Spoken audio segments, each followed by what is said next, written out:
નમસ્કાર વિદ્યાર્થી મિત્રો, તો આજે આપણે ધોરણ 10 ગણિતની અંદર ચેપ્ટર નંબર 1 વાસ્તવિક સંખ્યાઓ એના સ્વાધ્યાય 1.2 નો અભ્યાસ કરવાનો છે, જેના અંદર આજે આપણે પ્રશ્ન 2 લેવાનો છે કે સાબિત કરો કે 3 + 2 × √5 એ શું છે? અસમય સંખ્યા છે। હવે જો આપણને અસમય સંખ્યાના ગુણધર્મો નથી ખબર, આપણને શું ખબર છે? સમય સંખ્યાના ગુણધર્મો। કોના આધારે? પ્રમેય 1.2 અને પ્રમેય 1.3ના આધારે। તો ચાલો આપણે દાખલો ગણવાની શરૂઆત કરીએ। જો આને આપણે શું ધારવાનું છે? સૌ પ્રથમ સમય સંખ્યા કે ધારો કે 3 + 2 × √5 સમય છે। હવે આપણને ખબર છે કે જો 3 + 2 અને √5 એ શું હોય? સમય હોય તો અહીંયા a અને b એ શું હશે? અવિભાજ્ય પૂર્ણાંક। a b એ શું હશે? અવિભાજ્ય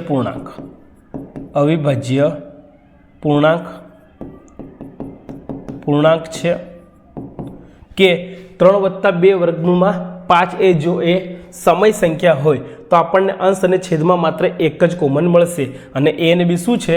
અવિભાજ્ય પૂર્ણાંક છે। ચાલો હવે શું કરીશું? તો અહીંયા આ 3 કેવા છે? પ્લસ છે, પેલી બાજુ માઇનસ થઈ જશે, તો 2 લખવાના વર્ગમૂળમાં 5 બરાબર એના છેદમાં b। હવે આ પ્લસ છે તો પેલી બાજુ માઇનસ થઈ જાય અને ગણતરીમાં સહેલાઈ પડે માટે અહીંયા એકડો આપણે લગાવી દેવાનો અને સાદું રૂપ આપણે આપીશું તો આપણને શું મળશે? 2√5 લખી દેવાનું। ચાલો a × 1 એટલે a થશે, -3b અને b × 1 એટલે છેદમાં b એમ લખવાનું છે। હવે જો વર્ગમૂળમાં 5 બરાબર a -3b આ ગુણાકારમાં છે, બગડો તો અહીંયા શું આવી જાય? ભાગાકારમાં, એટલે 2b થઈ જશે, 2b। હવે જો ઉપર આપણને a મળે છે, નીચે b મળે છે, અહીંયા શું લખ્યું છે આપણે? a અને b શું છે? અવિભાજ્ય પૂર્ણાંક છે। એનો મતલબ એવો થયો, દેખો a અંશમાં છે, b છેદમાં છે, a અને b અવિભાજ્ય પૂર્ણાંક છે, એના અંદર માત્ર એક જ કોમન હશે, અને જો અંશ અને છેદમાં માત્ર એકડો જ કોમન આપણને જો મળે તો તેવી સંખ્યાને શું કહેવાય? સમય સંખ્યા। એટલે જમણી બાજુ આ જે પદ છે એ શું થશે? સમય સંખ્યા થશે। તો જો જબા બરાબર ડાબા છે તો આ ડાબી બાજુ બી શું થવું જોઈએ? સમય સંખ્યા થવી જોઈએ। √5 એ સમય સંખ્યા થવી જોઈએ, પરંતુ આપણને ખબર છે √5 એ શું છે? અસમય સંખ્યા છે, માટે વિરોધાભાસ ઉત્પન્ન થશે, આપણી ધારણા ખોટી પડશે। આપણે શું ધાર્યું હતું? આ જે છે શું છે? સમય સંખ્યા છે, એ આપણે સાબિત ના કરી શકીએ, એટલે આપણને ખબર પડી જાય કે આ સમય સંખ્યા નથી, આ શું છે? અસમય સંખ્યા છે। ચાલો તો હવે શું લખીશું? અહીં ab અવિભાજ્ય પૂર્ણાંક હોવાથી શું મળે છે? અહીંયા a -3b ના છેદમાં 2b એ સમય છે, માટે √5 પણ સમય થાય। પરંતુ આપણને ખબર છે કે √5 શું છે? √5 એ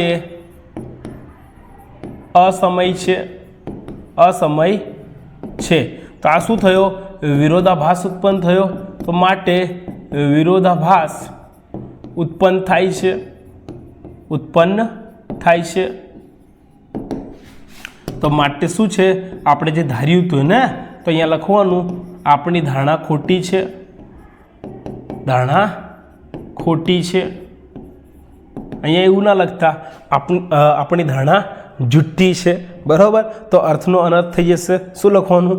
આપણી ધારણા ખોટી છે, આપણી ધારણા જુઠ્ઠી નથી। ચાલો તો માટે આપણે શું લીધું હતું? 3 + 2 માટે 3 + 2 અને √5 એ શું થશે? અસમય। સાબિત થઈ ગયું આ શું છે? અસમય છે। તો આ સાબિત થઈ ગયું જે આપણને પૂછવામાં આવ્યું હતું તે। ઓકે, તો વિડીયો પોઝ કરીને લખી લો બીજો દાખલો।